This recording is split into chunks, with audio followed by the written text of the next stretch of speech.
Everybody, I think I know everybody but one of you, so I'm Bill Brooks. You've been here before though. I have. Yes. Actually, a student. So nice to have you, a lot of you, nice to have you back.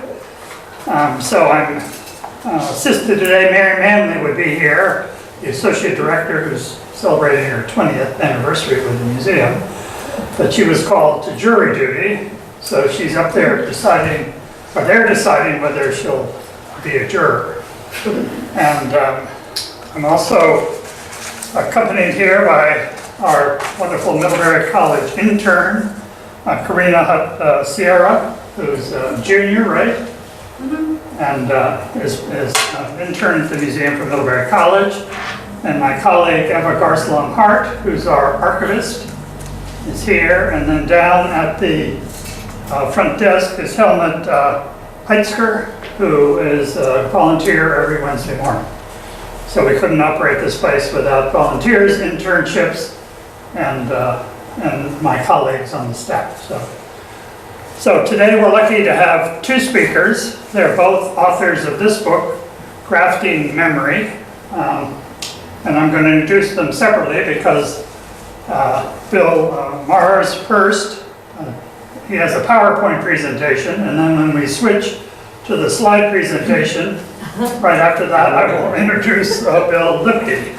But they're both Vermonters, or they're now Vermonters, and it's wonderful to have you both here.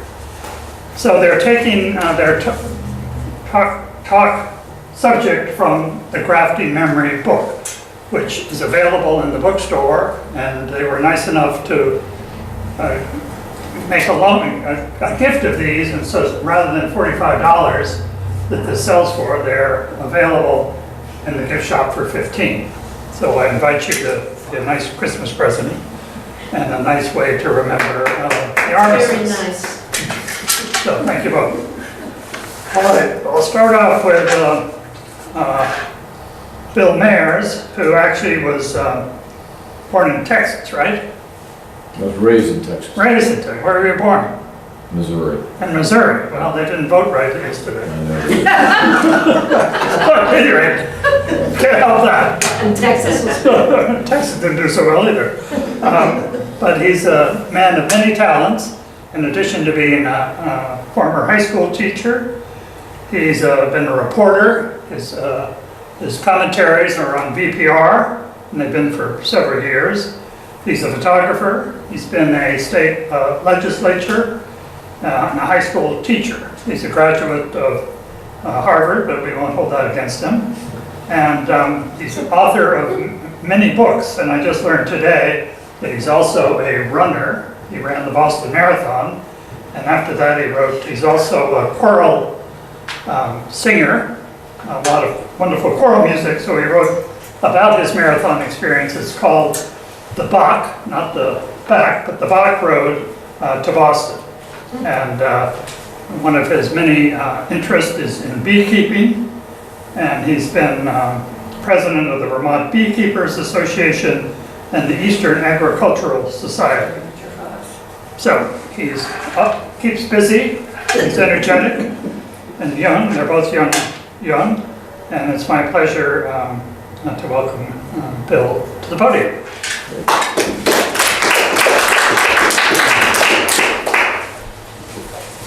Thank you, Bill, and thank you, Bill Lipke, for inviting me to help you with this project of grafting memory, which is really began with his PhD work on the Canadian experience in or the aesthetic experience of the First World War. So I'm really going to talk about the memorialization and the cemeteries, or at least part of the cemeteries on the Western Front in the First World War. This is Otto Dix, and I just put it up there as a graphic, the impossible dream of trying to figure out, understand what life in the trenches was like and what it meant in terms of not just all the deaths, but recovering the deaths, and that's recovering the dead. Now, Fabian Ware was a sorry about the size of the picture, but he was a British educator, and he worked in schools in South Africa, but he was too old to fight, and he joined a Red Cross rescue unit. But that was insufficient for his ambitions and his desire to help, and so his interest shifted to what do you do about all these bodies that are in the no man's land between the German trenches and the Allied trenches, people eventually are going to come and look for them. But what are they going to find? They're going to find, he said, intolerable ruins, the rusted wire, the wasted ground, cemeteries smashed by shell fire, drunkenly leaning crosses. Many graves in no man's land were frequently under fire and inaccessible. Not only have a large number of bodies been destroyed beyond all recognition by the enemy's fire before burial, but all traces of the graves themselves have in large number of cases been obliterated. And an untold number of soldiers were killed going out to collect the dead. Well, Ware was instrumental in the founding of a group called the Imperial War Graves Commission. And he was persuasive enough to get the Prince of Wales to be the president. Members of the commission included Sir William Garston, the architect of the first Aswan Dam, and Rudyard Kipling. Both of them had already lost sons in the war. From its first meeting, the commission committed itself to a monumental democratization of death. There would be no distinction between officers and men, between creed and nationality. In answer to several heated demands for special treatment for the officers, Ware wrote, "The one point of view that seems to me to be often overlooked in this matter is that of the officers themselves, who in 99 cases out of 100 will tell you that if they are killed, they would wish to be among their men." And initially they had temporary graves, or these might be permanent graves, but temporary markings, which were these crosses. But recognition would come in the form of uniform headstones over the graves of each body, placed in cemeteries created close by or directly upon the places of battle where the soldiers had died.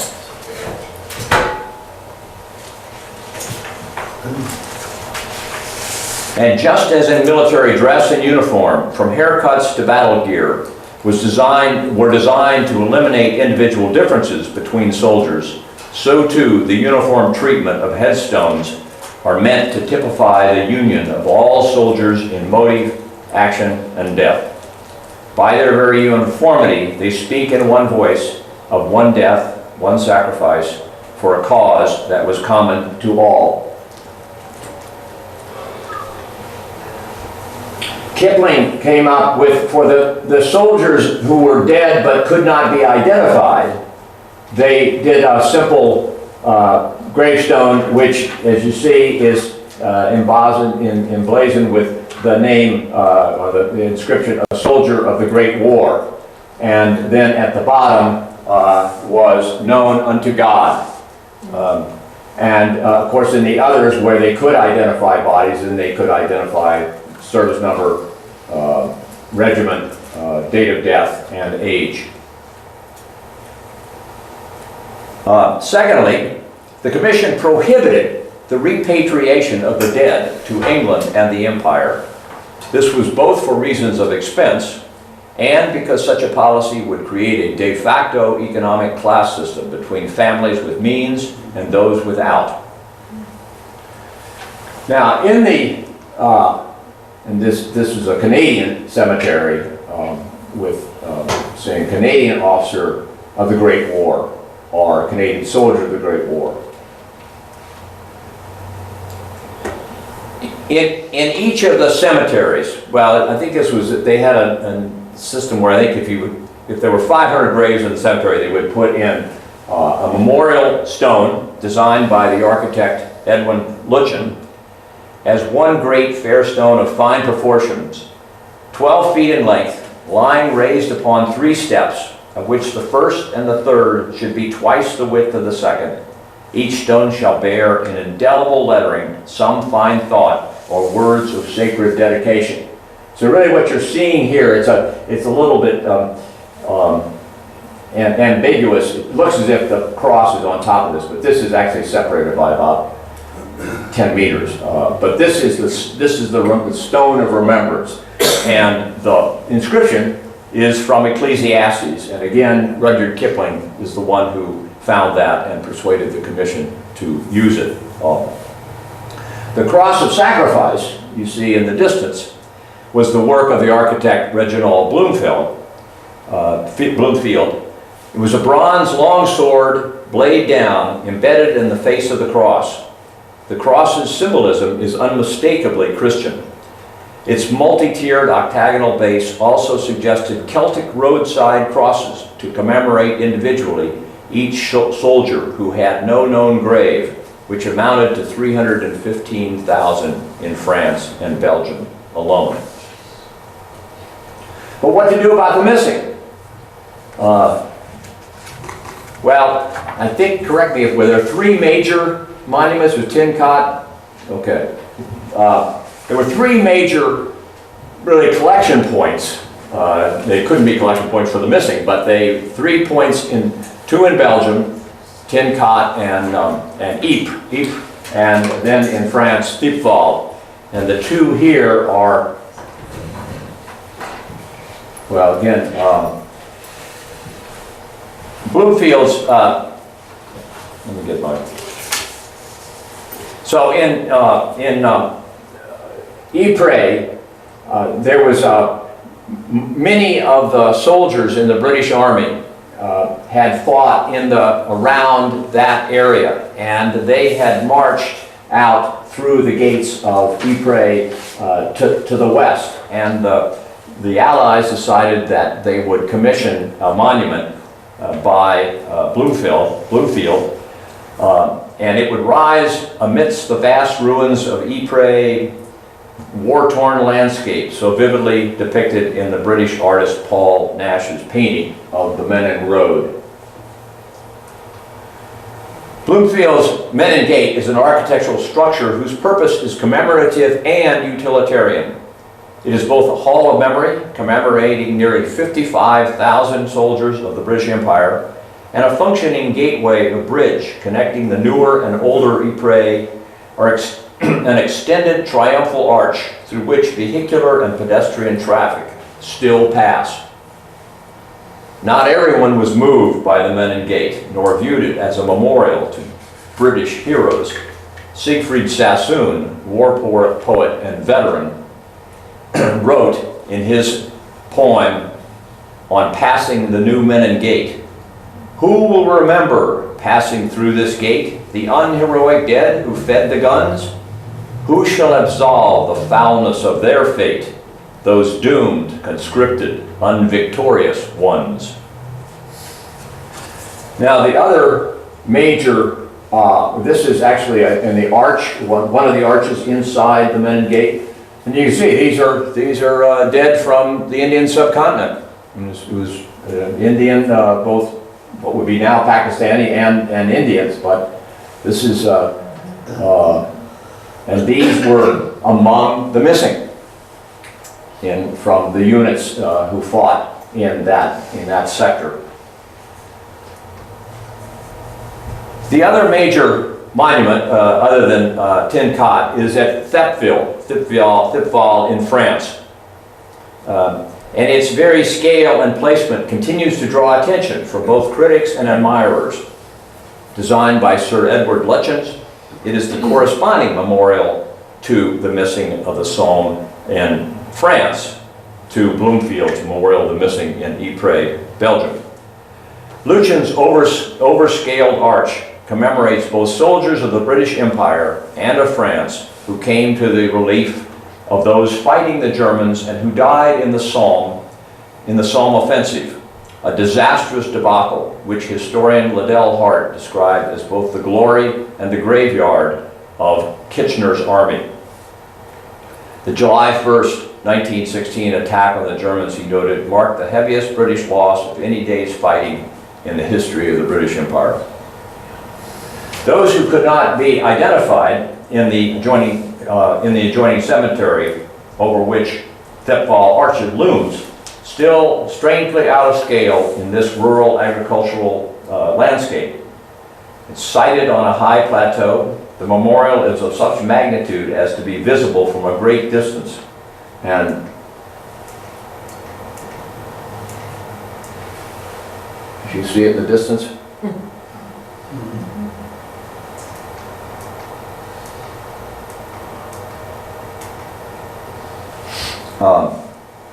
four supporting blocks, two on each side of the central arch are faced with white stone, both on the exterior and in the interior galleries, onto which are inscribed the names of the missing.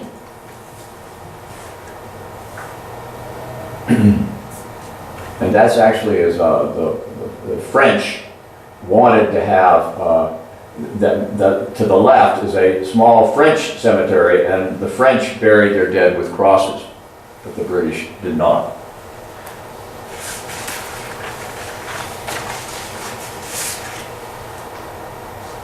You recognize this?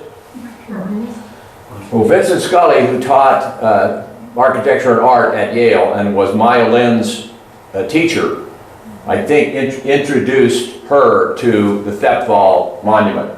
And from that, there's a pretty clear intellectual aesthetic trajectory to the Vietnam Memorial. Now, I was just in Brittany just 2 weeks ago, and this is a monumental monument in another kind of way. This is a monument in rural Brittany to the 250,000 French soldiers who were killed, from Brittany, who were killed in the First World War. And it stretches all the way down and around, and it is breathtaking.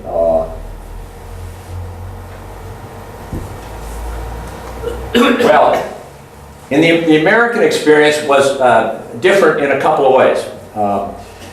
First of all, the Gold Star mothers, that is mothers of soldiers who were killed in the First World War, lobbied and persuaded the U.S. government to make sure that the markers were all crosses, except, of course, Jewish stars of David where appropriate.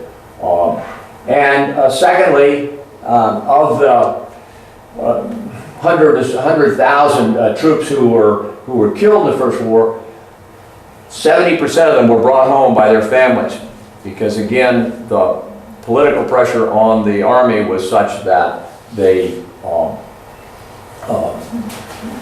said, okay, our sons died in France, we want them buried at home. But 30,000 are still buried in France in 8 different cemeteries, and this is one of them near Chateau Thierry, which was one of the more famous battles. So I'm passing the torch on to Mr. Lipke. Do you want to take questions now? Oh, yeah, well, either one, whatever you want. When was that memorial of the Brittany built? Oh, probably 1920, 1921, 22, something like that. I mean, it's definitely a First World War monument. But I stopped in probably 35 towns and took pictures of their monument. Every town has a monument, and in many cases they've grafted on the dead from the Second World War, and even from some colonial wars. I mean, from Vietnam or Indochina, from Morocco, from Algeria. But mainly they were built after the First World War. Yeah. You mentioned that they were not going to show their rank, but in one of the images, I forget which country now, it said soldier or officer, which seems to be a distinction. Oh. Well, I guess what I meant was that they didn't allow the officers to put money up and have a bigger monument, or separate them into an officer's cemetery, as opposed to the enlisted men. Okay. Yeah.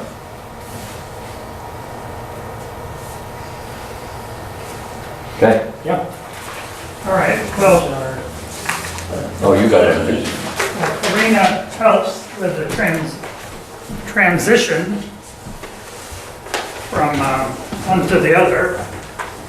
I will introduce Bill Lipke. I need no introduction. You need no introduction? I need no introduction.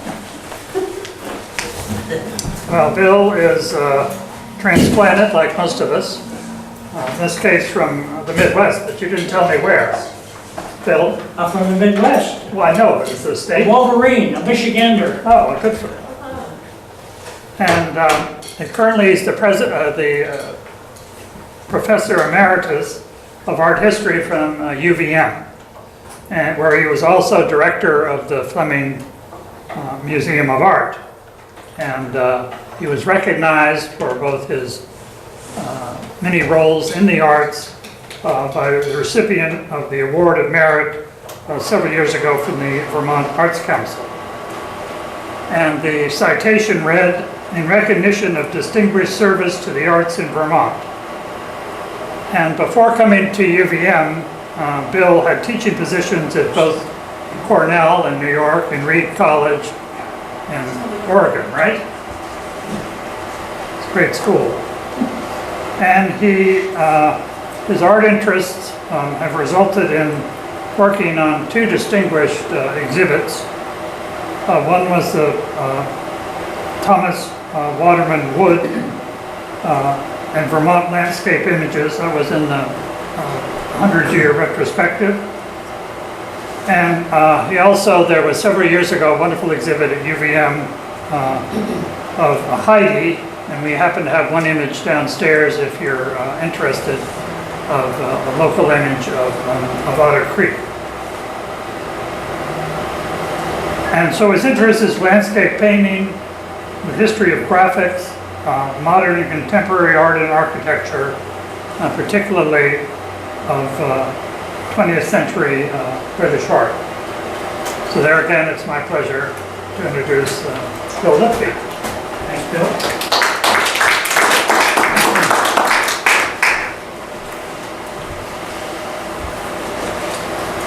And thank you, Phil Mears. We've had a great number of years working on this project together. In both of our families, we've had relatives who've worked in the First War, and I was particularly interested, Richard Saunders, our good friend over at the Middlebury College Museum, was contacted, I think, by Bill, or Bill contacted him and said, "Do you know anybody who's interested in the First War?" And Richard very nicely said, "Oh, give Bill Lipke a call." So I was happy to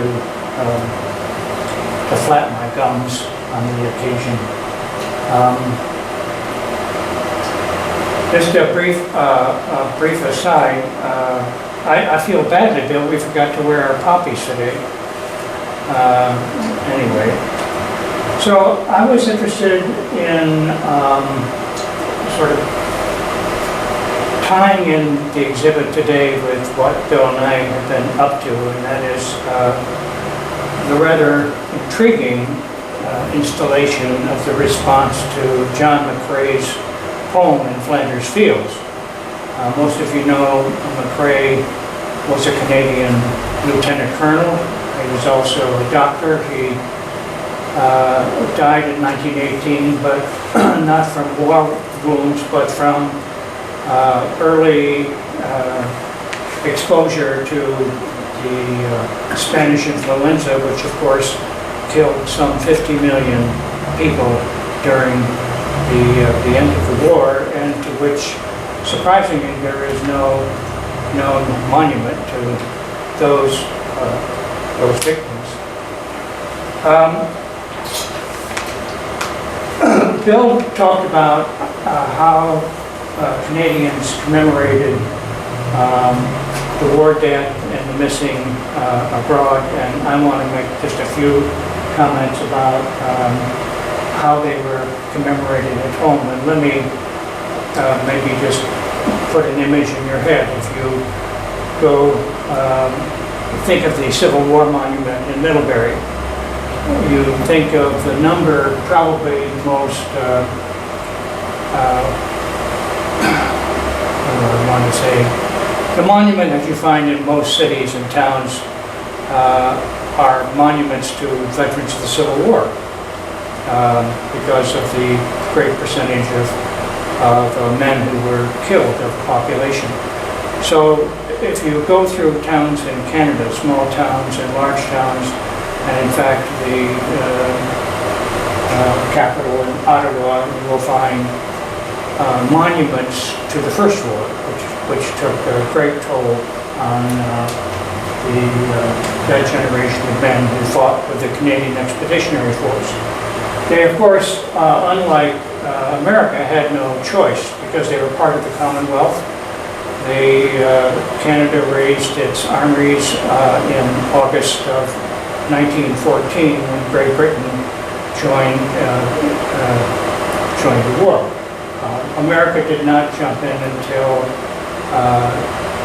1917, early in 1917, so there's quite a difference. When I think of the Mccrae poem, I think of this particular work about passing on the torch and keeping the ideals of what the Canadian Expeditionary Force were all about in visual form. It's a kind of ekphrasis in reverse, I guess. And this is a work by the Croatian sculptor Ivan Mccrae, who did this work for an interesting project that I'll just briefly talk about. The Canadian War Memorial scene. It's called the Canadian Phalanx, and you're going to have to. It was in fact the result of the efforts of this Fredericton, New Brunswick newspaperman, Max Aitken. Aitken, who was very successful both in Fredericton, later in Montreal, later in Quebec City, was appointed by the Prime Minister to become the official eyewitness. It's an interesting idea. He was sent by the Canadian government to be the official eyewitness of the Canadian Expeditionary Force. And so, being a newspaperman, he embarked on a series of monthly reports that came out finally in 3 volumes called Canada and Flanders. But being also having employed photographers for his newspapers, when he went to London, he also became very successful in purchasing the Daily Express and the Evening Standard. And some of the photographers who worked for his newspaper were sent on to the front in 1916 to document the Canadian efforts. We have one more.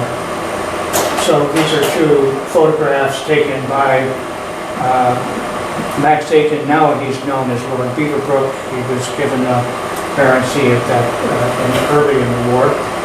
Later became Director of the Minister of Information. And while these were very impressive photographs, he did not know what the shelf life of photography would be. And if he wanted to commemorate the efforts of the Canadian Expeditionary Force, he was at a loss to figure out whether photography could do it. There was, of course, a great photography show in London that brought tons of people in, lots of people in to see what was happening. It looks like a still version of a newsreel. The money that was collected from those shows went to create what he called the Canadian War Memorials Fund. And this was a fund that he saw would go towards engaging artists, both British and Canadian artists, to go out and document the various activities of the Canadians. What he did was he got a hold of a very successful art critic at the time, P.G. Connolly. Connolly was a close friend of the director of the National Gallery in London, and together with Beaverbrook and the director of the National Gallery, they walked through and said, well, what's the prototype, the paradigm for, let's say, a work that successfully shows what war is all about. And in the collection of the National Gallery was Paolo Uccello's The Battle of San Romano. We look at it now as kind of like a toy version of war. It's certainly not like Guernica. But taking that as a precedent, and also using the scale of that work of Uccello as a template, he had Connolly outline the following areas that he thought would be appropriate: battles, artillery, infantry, cavalry, veterinary corps, air, navy, forestry, railway, munitions, hospitals, transport, battlefields, embarkation, debarkation, training camps, shipping ports, land work, and allegory. So the whole efforts, both at home and abroad, were to be documented and to be assigned to various artists. And what makes it interesting, not only as a commemorative project, well, for a couple of reasons. One is the entire cross-section, if you like, the aesthetic spectrum of visual arts at the time, from 1914 to 1918, are really represented, at least in terms of British and Canadian art, in this project. The other, as Bill showed you the previous Paul Nash work, Paul Nash, although a British artist, was commissioned by the Canadian War Memorials, and it was how do you create a kind of visual analog for what's just this disaster, this unbelievable machine-driven mechanical madness that has killed so many people. And so part of the challenge was to find a visual language that would incorporate that new experience of death. And just the title of this, as well as this sort of slightly cubist-oriented composition, Void, speaks to the horror of the war. We have the next, please. So to show you, so this is an extraordinary work by Eric Kennington, a British artist. It's a painting on glass, and it's called The Kenningtons. We're a group of Canadian artists at Lipke. Next. So I just want to give you some idea of this is the more typical, it could be Washington crossing the Delaware, that kind of realistic. This is Richard Jacques, the Second Battle of Mccrae. Next. As compared with the British artist William Roberts, this is the first gas attack at Mccrae. Again, the raucous colors and the unusual composition sort of speaks to an attempt to try and capture what the horror of that experience was. The next, please.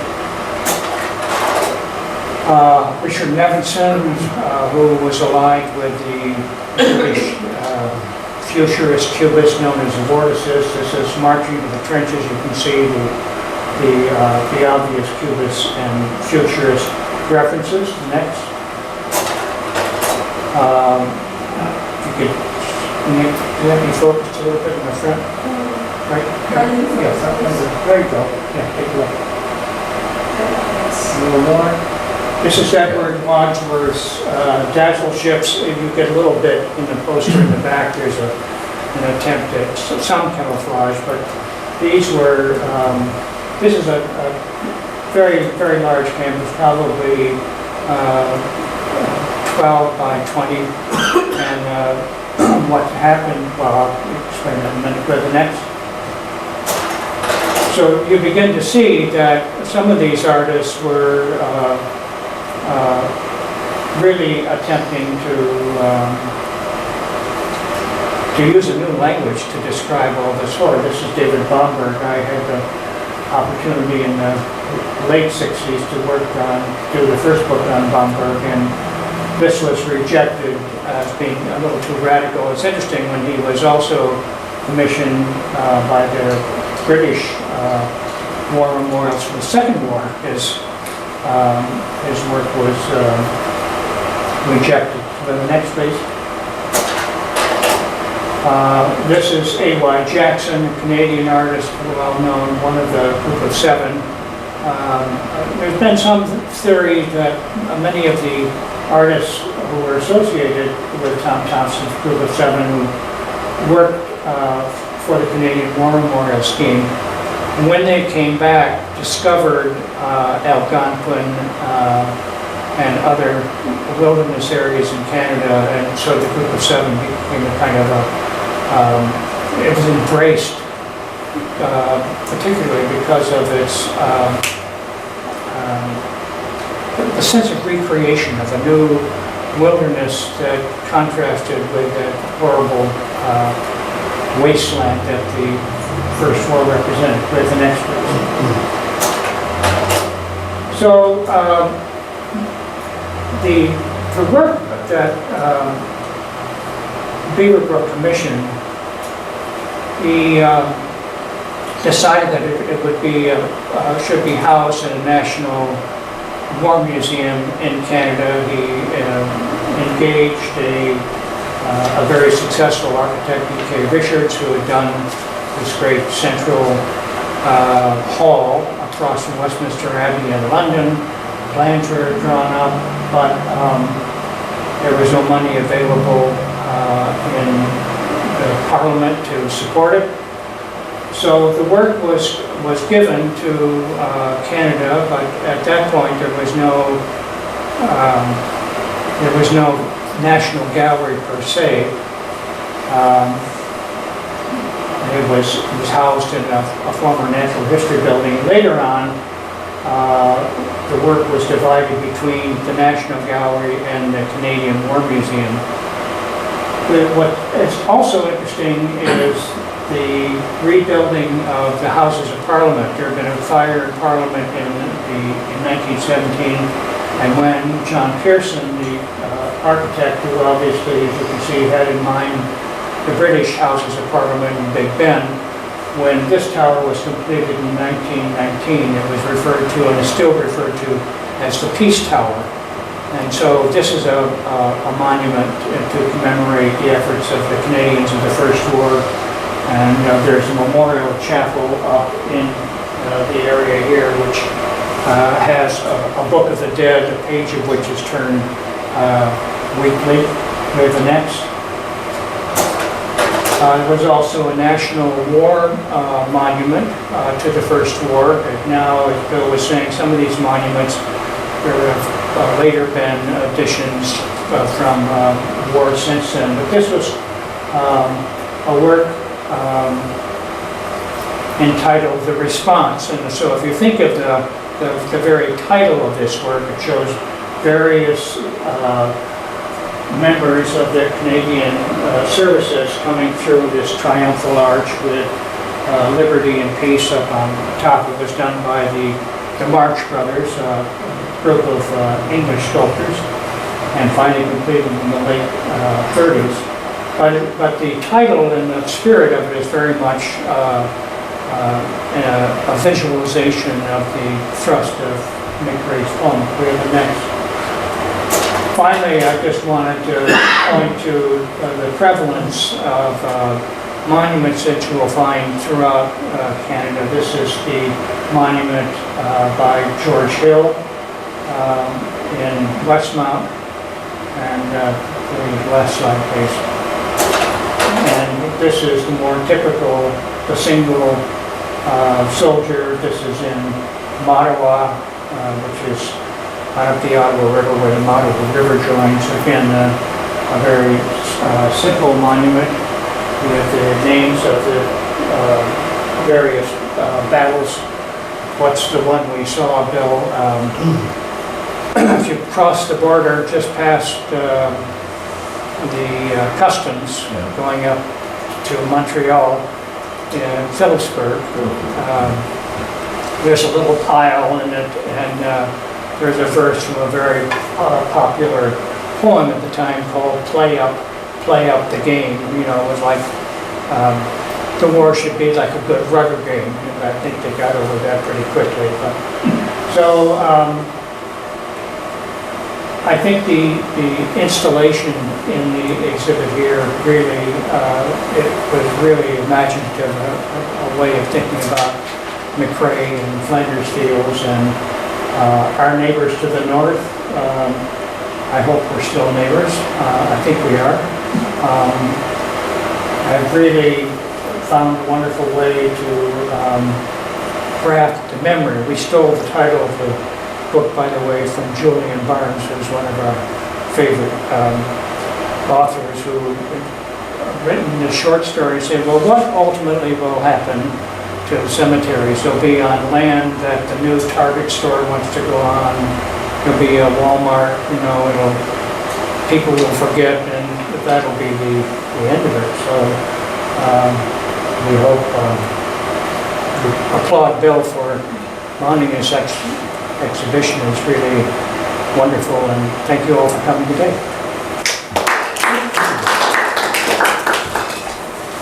Any questions? Can you tell us a little bit about your relative and Bill's relative that were more? Well, I can't speak to Bill's. Bill will tell you about his relatives. Well, mine, I didn't have anyone who fought in the First World War, so that was equivalent. Oh, sorry, there was a Civil War? Second World War, so Sorry. Revolution. I had a maternal grandfather who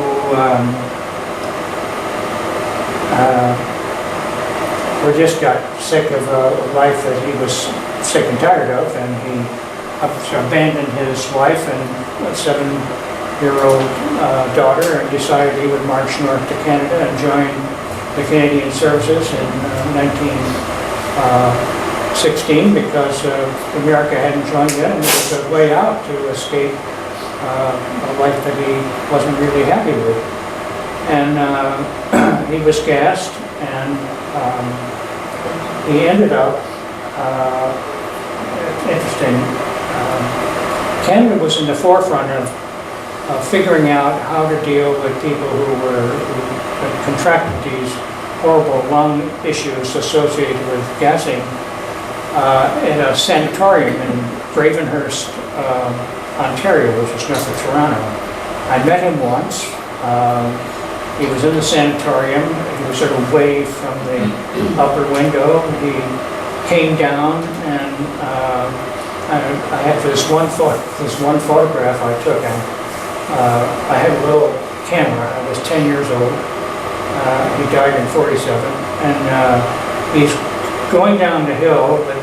Walking down the hill in the grounds of the sanatorium. My dad's got his sleeves rolled up. He's got a Lucky Strike hanging out of his mouth, and there's my grandfather. I'm thinking, as a 10-year-old, oh my God, it's my grandfather and my dad together. Oh, I did this, sort of blurry photograph, and my mother was not terribly happy. She did her duty as a daughter. She was the only child, but he had basically abandoned the family to join the First War. And when I started digging around and looking at his records, I think she would just as soon have left the stone where it was rather than turning it over and looking at it. It's a long-winded answer, sorry. That's good. Yeah. But, thank you again. And thanks for your help. Well, thanks, both of you. And just to see, as they spoke, the Civil War monument here in Middlebury is right across from the Town Hall Theater. And there is a soldier on that monument.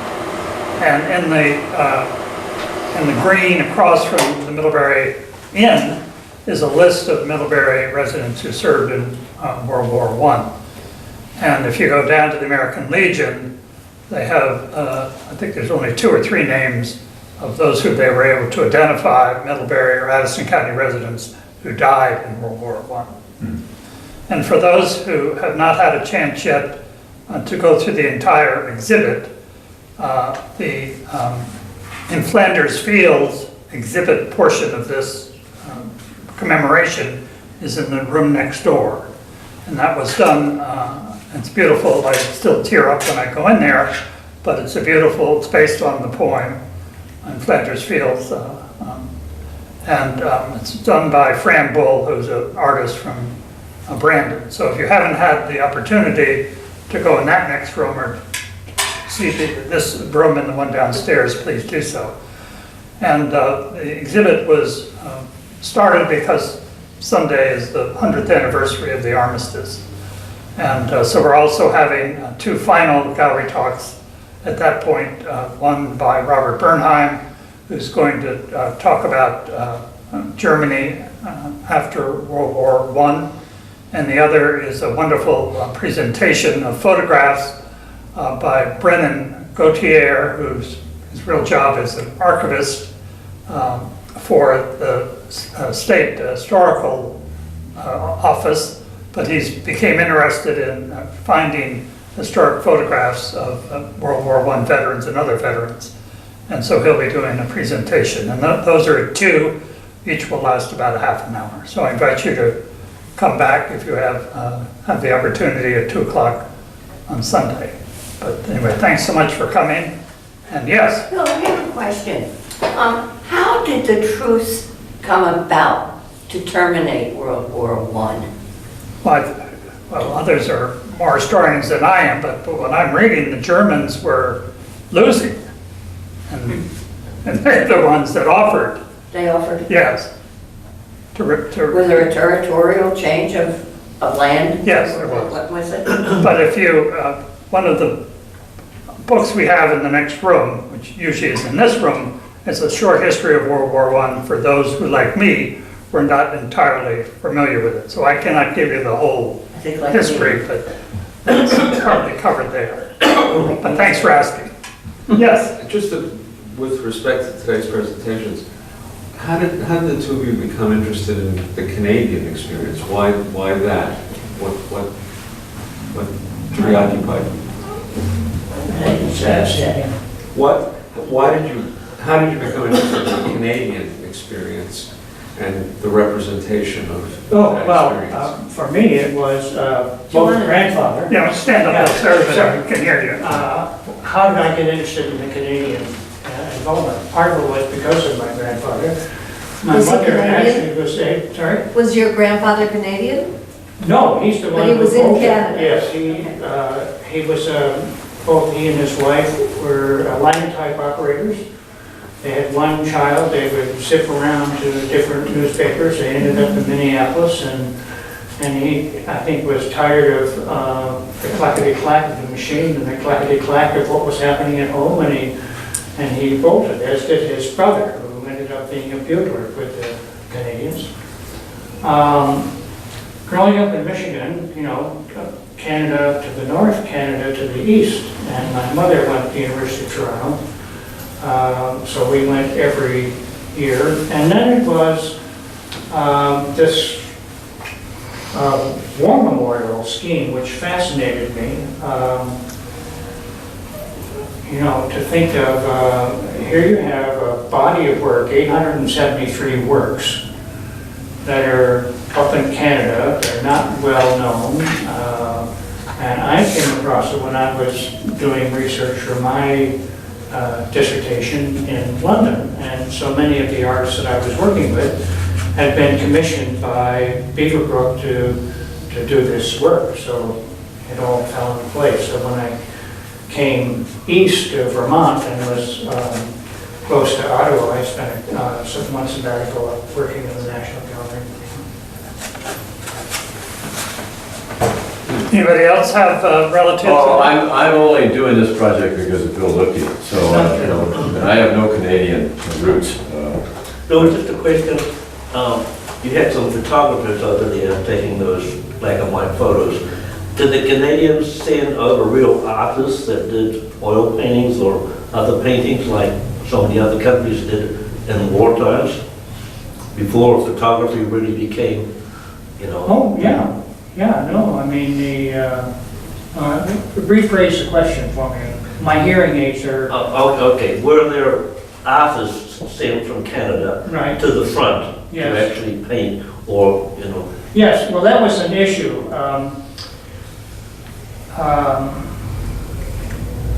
It was an issue, both a military issue, because Prime Minister Gordon said, we want our officers to lead our officers into battle. And if we're going to have a Canadian War Memorial Scheme, we don't want just British artists, we want Canadian artists. And there were a considerable number of Canadian artists. Some people would, I actually taught Canadian painting for a while as part of a Canadian Studies program, and I remember meeting the attaché from Canada, the cultural attaché from Boston, and I was introduced as probably the only person, one of the few people who taught Canadian painting in the States, and she reached out her hand and says, "How very nice. How many weeks can you teach Canadian painting?" Meaning, what, Canadian painting? But if you go to the National Gallery in Ottawa, I mean, it's extraordinary because it's sort of the both the National Museum, you know, with its and an international collection, but there's a wall of Tom Thompson sketches that would knock your socks off, as they used to say, when people wore socks. So, yes, there are plenty of Canadian artists, yeah. Just as an aside, we have one portrait here that was lent to us by Peter Brooke, who's a Military College professor in art and architecture. And Belgium was his family, and the portrait happens to be of his grandfather. And it was actually painted while in the trenches by an artist whose name is going to escape me right now, who did a number of portraits within the trenches during the war. So anyway, thank you all so much for coming, and thank you, Bill and Bill. Thank you for coming, guys. Nice to see you.